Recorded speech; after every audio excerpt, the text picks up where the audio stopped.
Bonjour à toutes et tous. Je vais juste attendre que tout le monde se connecte.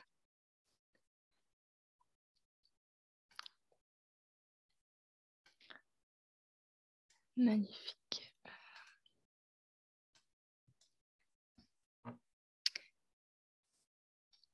Très bien. Alors bonsoir plutôt à toutes et à tous. Nous vous souhaitons la bienvenue à notre webinaire sur le rôle de l'imagerie dans le diagnostic et le suivi de la sclérose en plaques.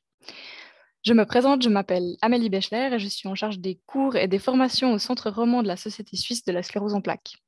Au programme de ce soir, nous avons le plaisir d'accueillir la professeure Maria-Isabelle Vargas, médecin adjointe agrégée, responsable de l'unité de neuroradiologie diagnostique ou HUG, qui vient nous parler ce soir de l'imagerie par résonance magnétique, qu'on connaît mieux sous le nom d'IRM.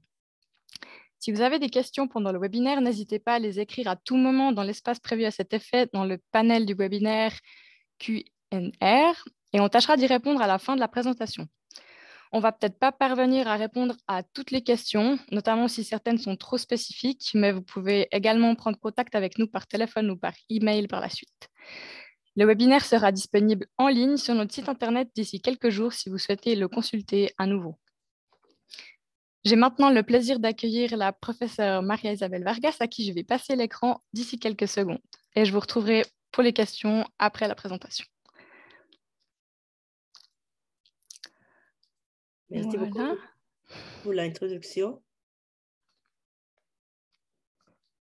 Je vais partager mon écran. Ok, mon nom est Marie-Isabelle Vargas et je travaille à l'hôpital universitaire INEF. Je vais vous parler du rôle de l'imagerie dans le diagnostic et le suivi de la sclérose en plaques. Donc, plusieurs entrevues, probablement ils sont venus déjà plusieurs fois ici ou ailleurs à faire une résonance magnétique. Donc, au début du cours, je vais vous montrer quelques généralités. Après, je vais vous montrer un tout petit peu, je vais parler un tout petit peu plus de la résonance magnétique. Et après, je vais vous montrer qu'est-ce qu'on observe chez les patients qui sont atteints d'une sclérose en plaques. Donc, comme vous savez, la sclérose en plaques, c'est une maladie inflammatoire où la tiologie demeure inconnue. On ne connaît pas exactement la cause. Mais il va y avoir une destruction de la myéline et une des causes, c'est probablement de nature auto-immune. La CEP n'est pas une maladie héréditaire, mais une affection multifactorielle et complexe qui va avoir une interaction des facteurs génétiques et des facteurs environnementaux qui favorisent son développement. Il existe environ 2,5 millions de personnes qui présentent une CEP dans le monde. Et c'est une affection responsable des handicaps chez les adultes jeunes, les plus fréquentes sur mal en Occident. La prévalence en France est de 25 à 60 cas par 100 000 habitants, et c'est plus chez les jeunes femmes, 60%, que chez les hommes, 40%. 15% des cas avant l'âge de 20 ans et 10% après 50 ans. Et qu'est-ce que ça va produire? Ce qu'on appelle des plaques d'élimination. Je vais vous montrer après ce que provoque ces lésions. Ce sont des lésions qu'on va voir où il y a la myéline qu'on va perdre. Et cette plaque, ils vont varier d'état. Je vais vous montrer aussi des exemples. Ils vont aller de 5 à 10 mm et ils vont être multiples. C'est ça qui les caractérise. Et ce qui nous permet de mettre en évidence la résonance magnétique, c'est voir que certaines sont récentes et les autres sont anciennes. Et ça, ce sont des critères de la maladie pour faire le diagnostic. Ça va apparaître en même temps. Ils vont apparaître au niveau du cerveau et de la moelle épinière. C'est pour ça qu'on parle des lésions. Ça sont des critères diagnostiques disséminés dans les temps, parce qu'il y a des récents et des anciennes, et dans l'espace, parce qu'ils vont se trouver à plusieurs endroits.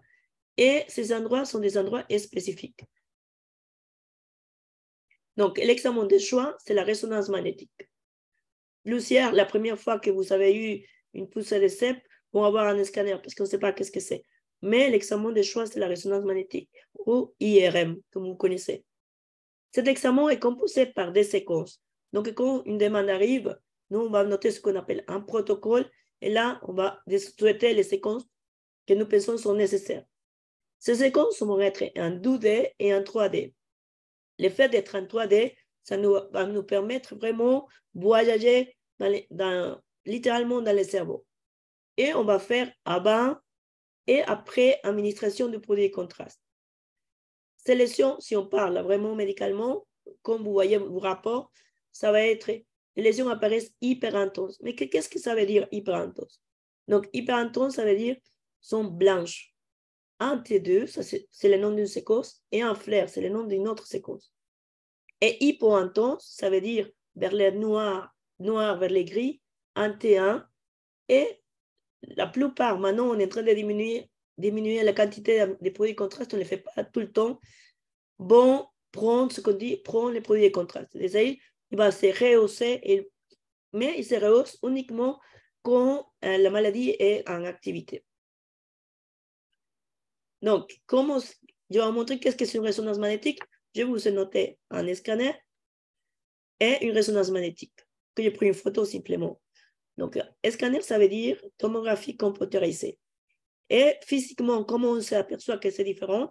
Vous voyez, il y a une table, les deux sont une table où le patient va être en position couchée. Mais ici, l'anneau, il est très étroit. Et c'est un examen qui est très rapide. Normalement, vous rentrez et vous sortez. Eux aussi, vous on donne des contrastes. Ça va être un contraste qui va vous donner un petit peu la chaleur. En revanche, une résonance magnétique, normalement, vous êtes en position couchée ici dans la table et il va y avoir un tunnel qui est beaucoup plus large. Et on va voir ce qu'on appelle des antennes, c'est-à-dire sont des structures qu'on va mettre généralement au niveau de la tête. Et pourquoi on fait ça? Parce que ça nous permet d'obtenir et d'émettre de la signal.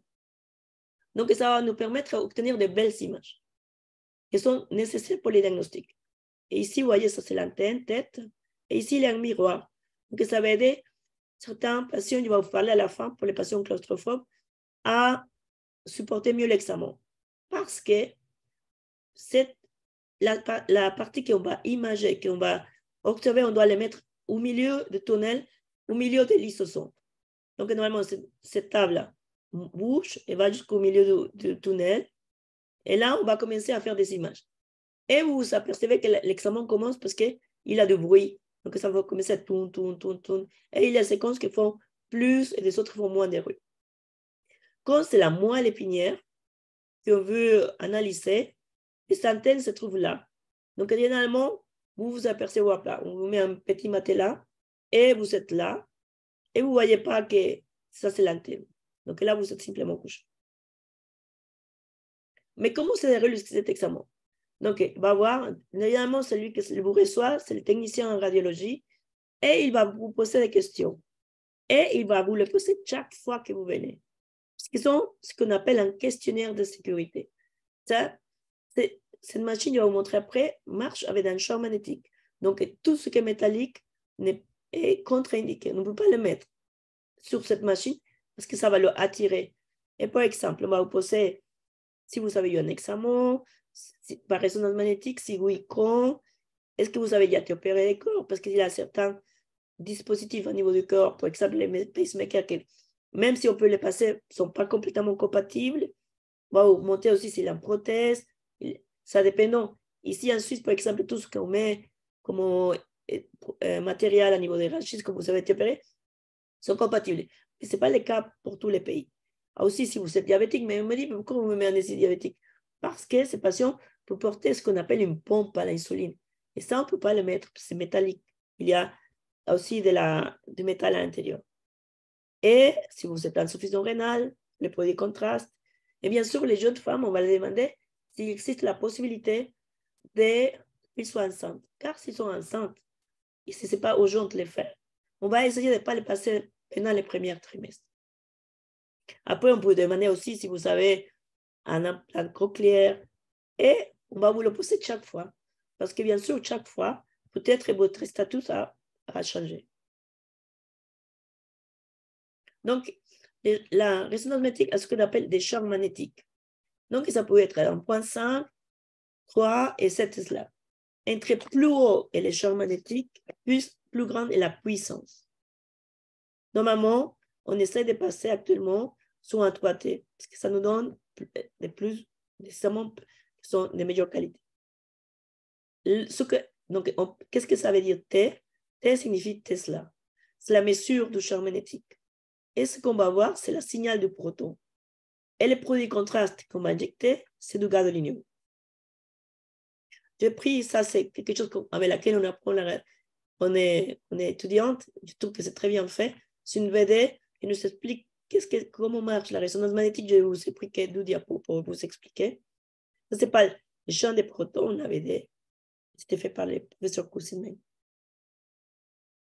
Donc, l'imagerie par résonance magnétique est basée sur le signal émis par les protons. Donc, ici se trouvent les protons.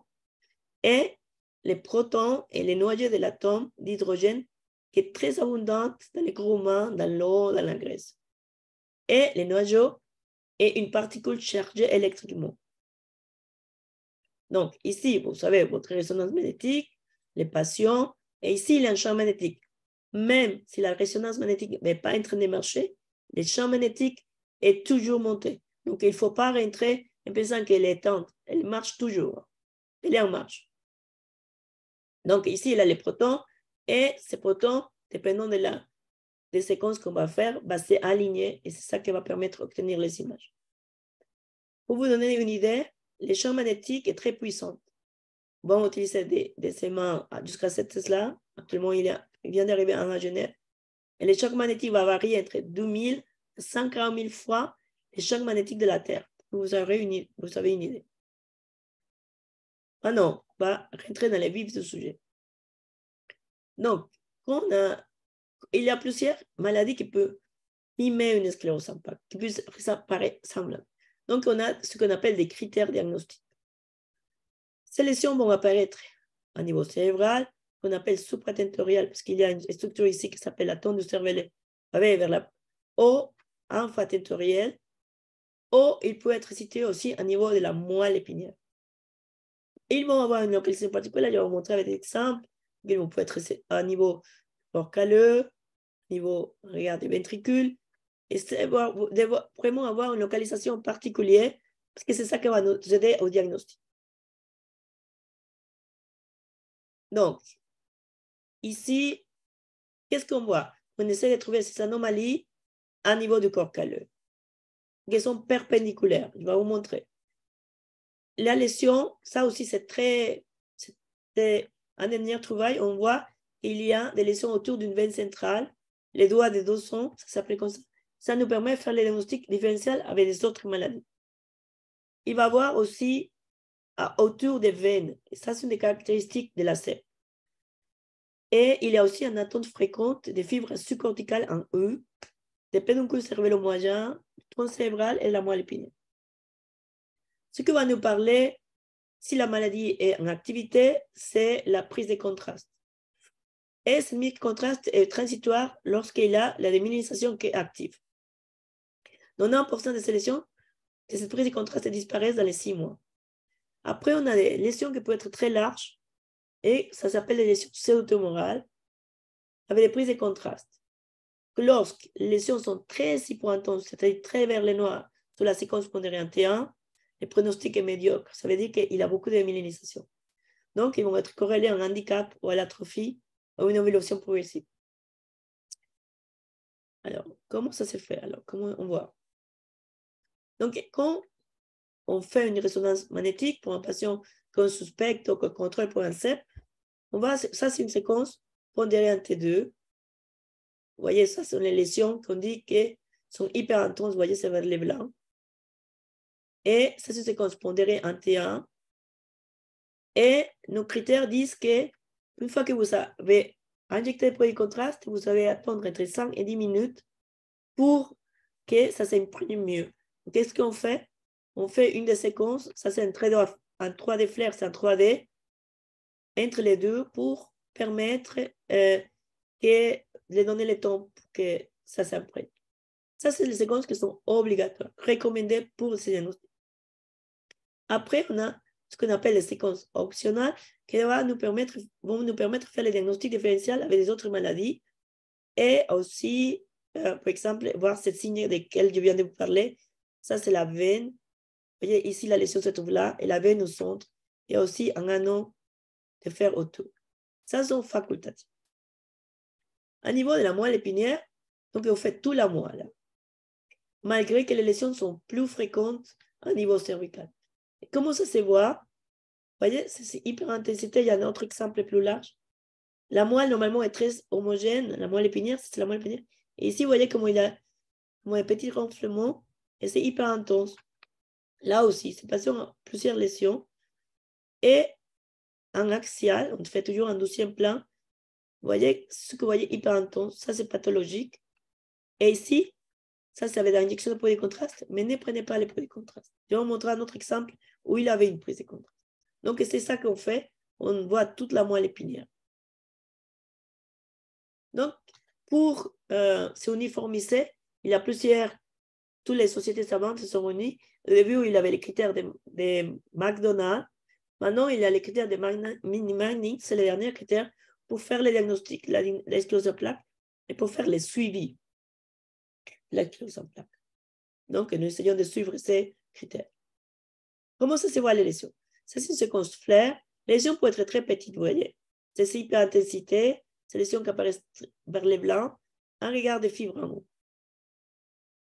Ces lésions peuvent être de différentes tailles. Ici, vous voyez, elles sont beaucoup plus larges et il y a plusieurs. Ça, c'est au niveau de la flair.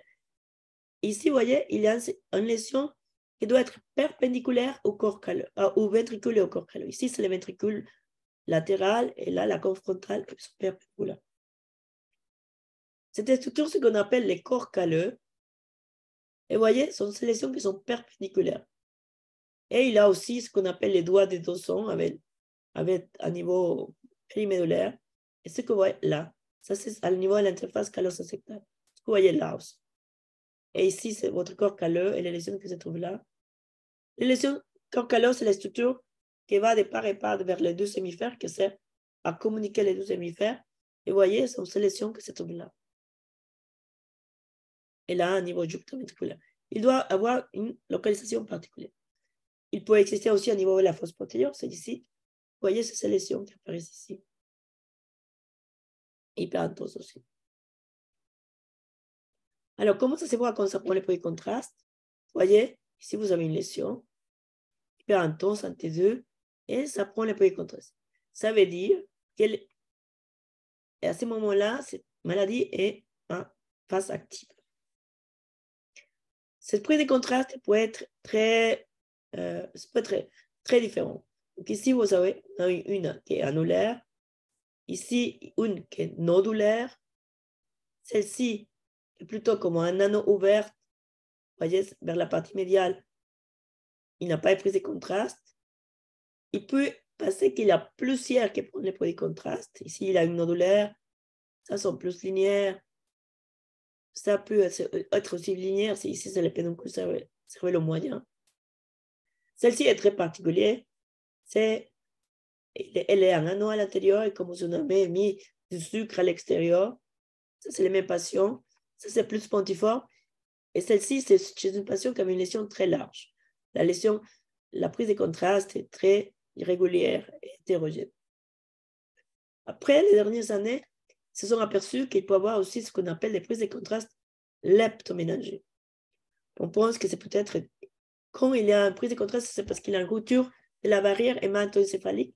C'est quelque chose qui protège les cerveaux des infections ou des maladies inflammatoires.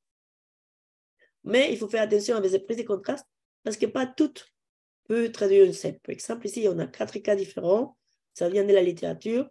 Et celle-ci, c'était lié chez un patient avec un lupus. L'autre, c'était un patient qui avait un HIV. Ça, c'est un patient qui avait une CEP. Ça, c'est une méningite aseptique. Donc, ils ne sont pas très spécifiques.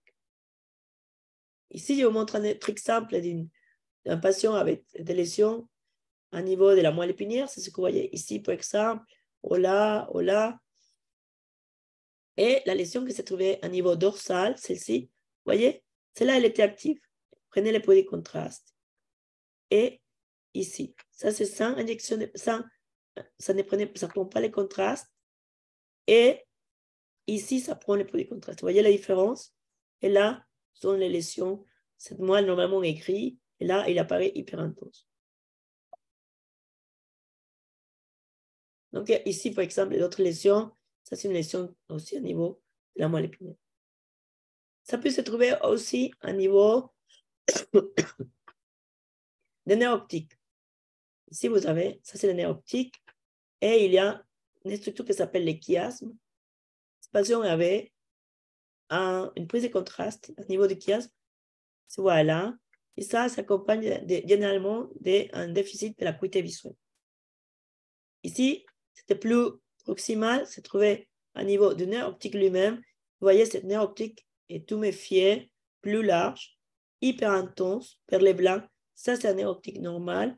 Et là, c'est un nerf optique pathologique. Ce nerf optique prend les prise de contraste. Regardez, ça, c'est un nerf optique normal. Et ça, c'est prise de contraste au niveau nerf optique. Donc, ça vous indique que cette maladie est en activité. Des fois, les lésions peuvent être très larges, qu'on n'arrive pas à les différencier. Par exemple, les ceps qui sont de longue date, on peut voir cette plage complètement hyper intense, qui sont très confluentes. Vous voyez, ici, il y a une atrophie qui s'est développée. Et tout ça, en réalité, au début, c'était des plaques qui sont devenues de plus en plus confluentes. Ici, c'est un autre patient. Donc, des fois, ce n'est pas évident. Des fois, c'est clair pour nous. On dit, voilà, ça nous fait évoquer une maladie démyélinisante. Des fois, ce n'est pas clair. Mais les choses qui nous aident à faire les diagnostics, à différencier avec les autres maladies, c'est par exemple cet anneau hypointense, ces séquences de sous-activité magnétique, et aussi le fait qu'il y a cette veine au centre de la lésion. Ça nous dit très certainement c'est une maladie démyélinisante. Ces patients ici aussi avaient des autres critères qui nous faisaient penser à une sclérose en plaques. Par exemple, il y a des lésions à niveau du corps calleux, il y a des lésions perpendiculaires ou au ventricule, avec, vous voyez, tous ces linéaires. Et ça, c'est très évocateur aussi du maladie démyélinisante. Les faits aussi, vous voyez, ici, au niveau ventriculaire, ces lésions perpendiculaires au ventricule. Cette signe de la veine centrale a commencé à être étudiée. Ça, c'est avec une machine à 7 Tesla. Vous voyez comme on voit ces veines avec des dépôts de fer.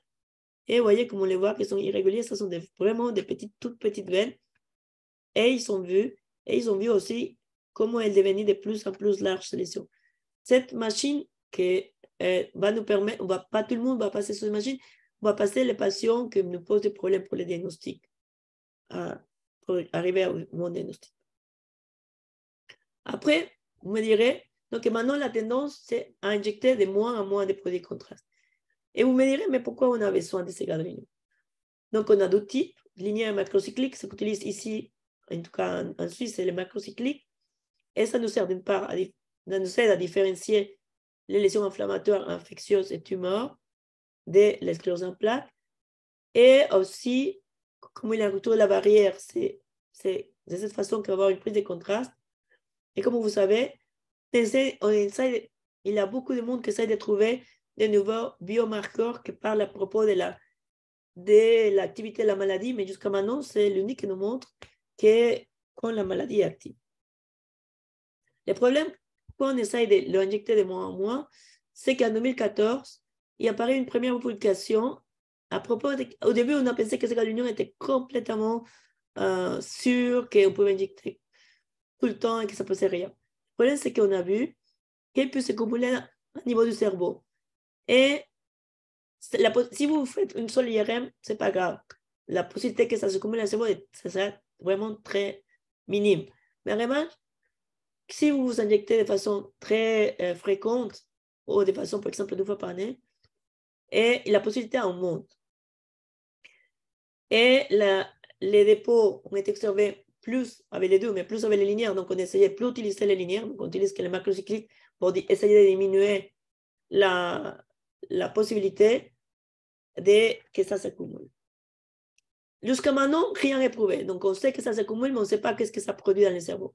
Il y a des gens qui a mis la théorie que ça peut provoquer du parkinsonisme ou de la toxicité cérébraleuse parce que ça s'accumule à niveau des noyaux de la base et à niveau du cervelet.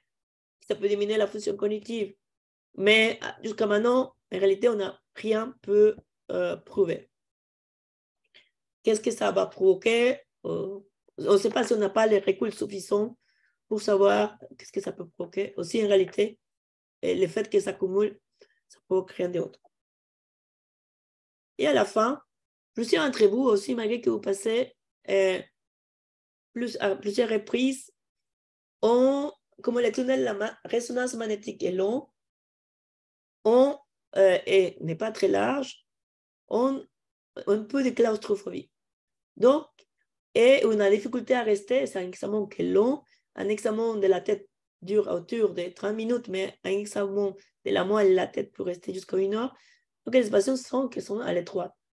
Et nous, ici, on utilise avec de l'imagerie avec la réalité virtuelle. Ça veut dire quoi? Donc, ici, vous travaillez encore une fois votre résonance magnétique et on va mettre comme des lunettes, comme ce que vous voyez au cinéma. Donc, le moment le plus difficile, c'est quand vous mettez les lunettes et après, toutes les parois à hauteur de l'IRM vont disparaître. Moi, j'ai essayé, donc je sais comment ça marche et vous avez l'impression que toutes les parois ont disparu. C'est virtuel, mais votre cerveau reçoit le signal que vous n'avez rien autour et ça vous aide à mieux passer cet examen à niveau de la résonance magnétique. Ça vous permet, les patients actuellement, ils dorment, ils sont tranquilles parce qu'ils ne sont pas qu'ils sont dans un tunnel. Et c'est ma présentation. Merci beaucoup et je suis à disposition pour les questions.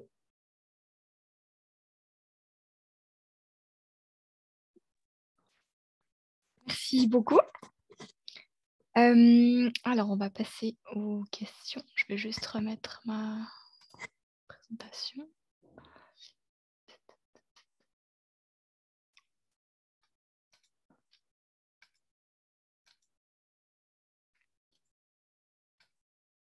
Voilà. Alors, j'ai une première question. Quelle est la fréquence recommandée d'IRM pour la CEP? Est-ce qu'il y a une fréquence qu'on recommande voilà, Alors, pour passer des IRM? en réalité, normalement, on va faire comme votre médecin a suspecté. Et après, ils font autour de 2 fois par année. Sauf si imaginons que vous traitez, sauf quand les médecins pensent que le traitement n'est pas, vous n'êtes pas en train de répondre au traitement, ou quand il a changé un traitement, là, il peut vous demander une autre IRM. D'accord. Est-ce qu'il existe déjà des algorithmes d'intelligence artificielle qui analysent les images à la place des...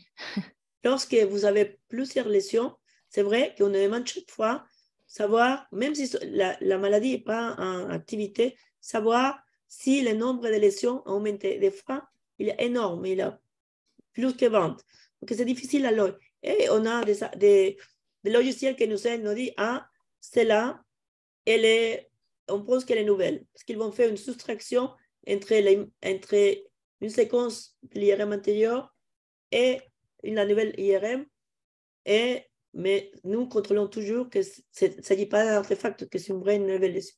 Mais oui, cette intelligence artificielle nous aide. D'accord. Et puis, qui procède à l'interprétation des images? Est-ce que c'est des neurologues, des radiologues? Alors, c'est nous, les neuroradiologues, qui procède à C'est un mélange des l'interprétation des images. Donc, ouais. Alors, on me demande la différence entre un IRM du cerveau et de la moelle épinière. Alors, donc le cerveau, on va faire une IRM qui va jusqu'à ici. Et la moelle épinière, c'est ce que je vous ai montré. C'est la structure que vous avez là, derrière, la colonne. Donc, on peut faire... Donc, au début, la toute première fois, on va vous faire les deux.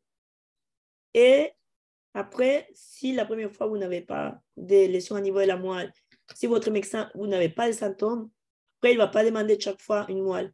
Il va demander un cerveau, simplement. D'accord.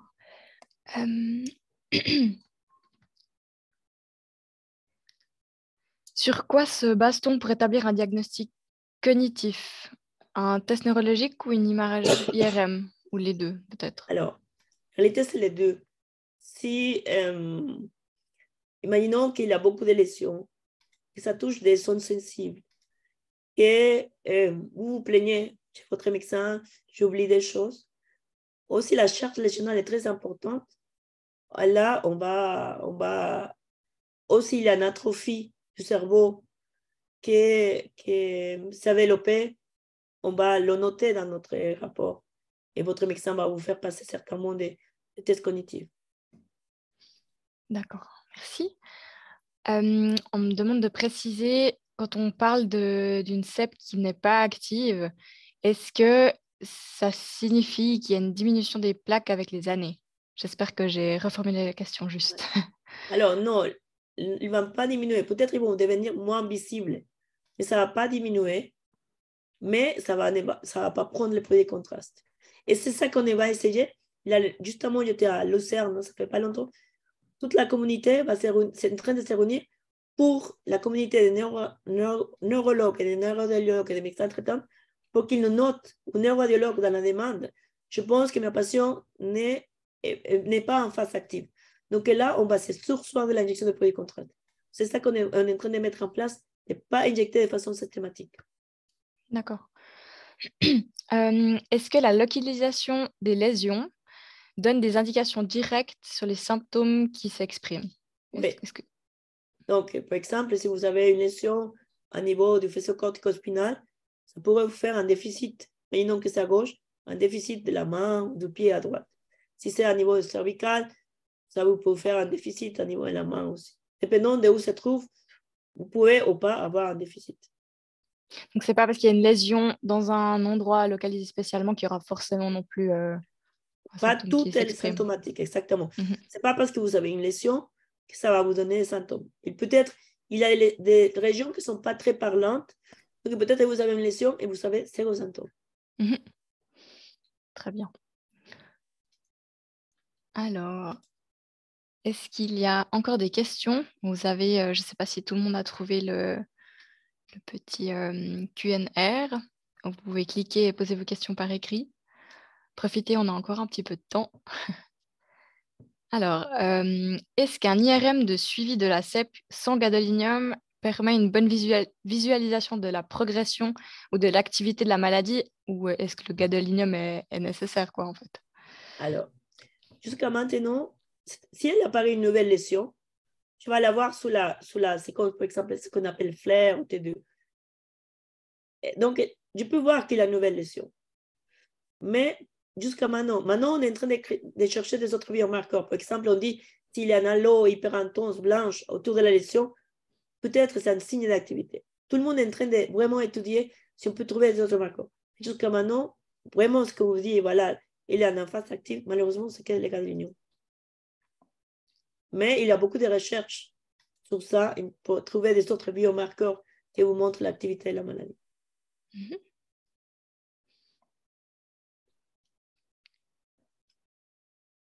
Très bien. Si je laisse encore le bénéfice du doute, est-ce qu'il y a encore des questions? J'en ai plus qui s'affichent chez moi.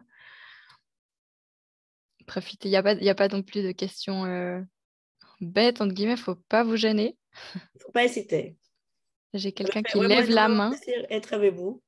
Attendez, j'ai quelqu'un qui lève la main. Je ne sais pas si elle a pas réussi à poser la question. Je vais voir. Alors, donc, j'ai une nouvelle question. Quel est l'intérêt de faire tant d'IRM finalement si la CEP, elle est pas active? Est-ce qu'il y aurait un intérêt?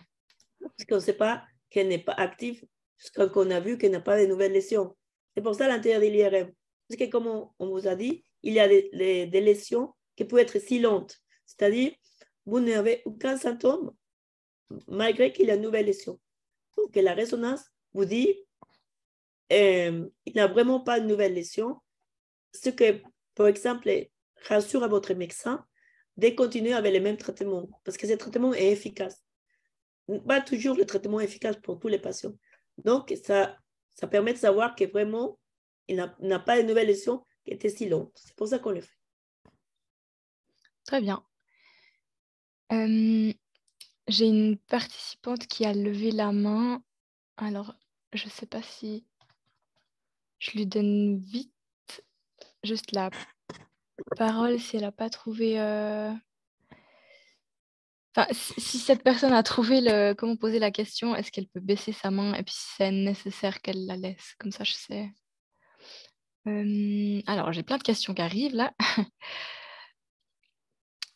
Alors, donc, comme en général, la plupart des patients bénéficient d'un traitement, pourquoi est-ce que c'est si important de savoir si la CEP elle est active ou pas? Voilà, bénéfice. Excusez-moi, vous pouvez répéter la question? Comme la plupart des patients, donc c'est la personne qui le dit, si la plupart des patients ont un traitement, quel serait l'intérêt de savoir si la CEP elle est active ou pas active? Parce qu'on ne sait pas comment vous allez réagir au traitement. Pas tous réagissent bien au même traitement. Que votre médecin doit modifier la dose ou les médicaments si vous ne répondez pas. Donc, il existe un traitement, mais il faut savoir si la dose à laquelle on est en train de vous donner est efficace. Et des fois, il y a des patients qui ne répondent pas à ce traitement qui a marché chez les autres. Mhm. Alors, une charge lésionnelle très grande, ça représente en principe combien de lésions? Enfin, combien il faut de lésions pour qu'on dise que ça soit beaucoup, enfin une grande charge lésionnelle? Alors, ce n'est pas si évident, mais il ne faut pas se fixer un nombre, mais c'est parce que ce n'est pas seulement le nombre de lésions, c'est la taille de ces lésions, où elles sont localisées. Par exemple, si vous avez une lésion à niveau, si vous êtes droitier, par exemple, et vous avez une lésion à gauche, il ne va pas avoir le même problème si vous avez une lésion, par exemple, au niveau des faisceaux cortico-spinal, même si c'est une lésion, il est petite, peut-être beaucoup plus d'importance que si vous avez beaucoup de lésions. Et aussi, c'est la taille des lésions. Le nombre, la taille. On parle, mais il ne faut pas le tenir rigueur autour de plus de 20 lésions. Mhm. Alors, est-ce que toutes les poussées se voient à l'IRM? Donc, c'est une personne qui demande le lien en fait entre les poussées et les lésions. Alors, Est-ce qu'il y a un lien direct? Ouais. et on espère, on essaie de qu'on voit les poussées. C'est pour ça on met un ton, une fois qu'on a indiqué pour les contrastes, on dose un ton de latence avant de faire l'acquisition de la suivante. Peut-être si vous faites trop vite, ça ne va pas se voir la lésion. Mais en tout cas, on attend de les voir. Très bien.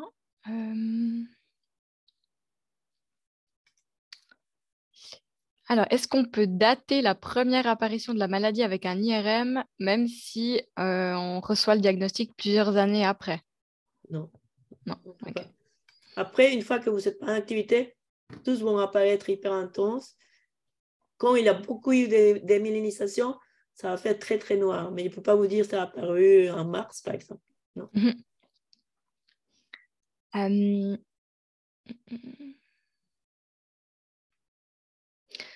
euh, Où est-ce que les pires lésions se situent? Enfin, est-ce qu'il y a des lésions, comment reformuler ça? Où sont situées les pires lésions qui créeraient les pires symptômes en lien avec la mobilité, par exemple?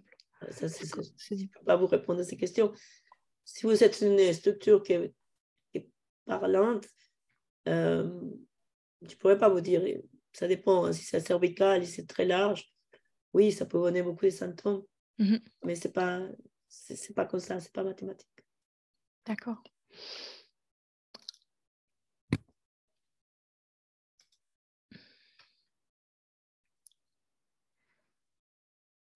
Alors, je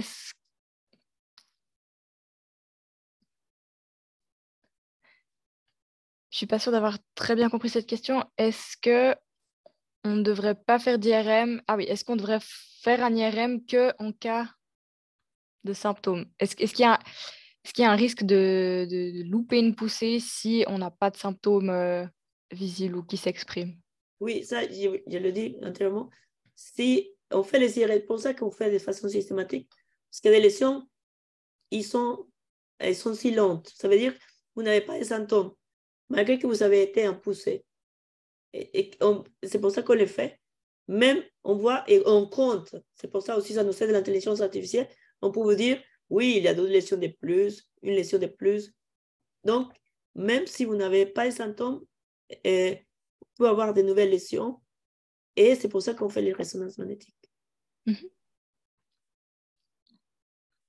Très bien.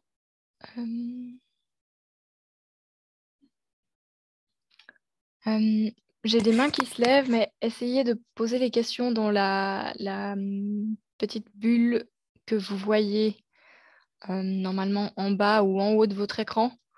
Ça doit être écrit Q&R. Ça sera plus simple. Merci. Voilà, donc si on n'a pas d'autres questions, je pense qu'on va s'arrêter là. En tout cas, merci infiniment pour toutes les explications. Oh, j'ai encore des... merci beaucoup pour votre temps, pour vos explications ce soir. J'ai encore... Excusez-moi. Voilà. Donc voilà, on reste à votre disposition en cas de questions. Notre équipe du conseil, elle se tient à votre disposition au numéro qui s'affiche. Et puis, je vais vous parler encore des prochains événements. Donc, on a un entraînement de course en vue des 20 km de Lausanne, car la Société suisse de CEP a été choisie comme action soutenue. Il a lieu samedi prochain et c'est vraiment pour tous les niveaux, qu'on marche ou qu'on court. Vous trouvez l'événement sur notre site. Et puis, un après-midi découverte à la clinique Valmont sur l'évaluation et la rééducation neuropsychologique et logopédique.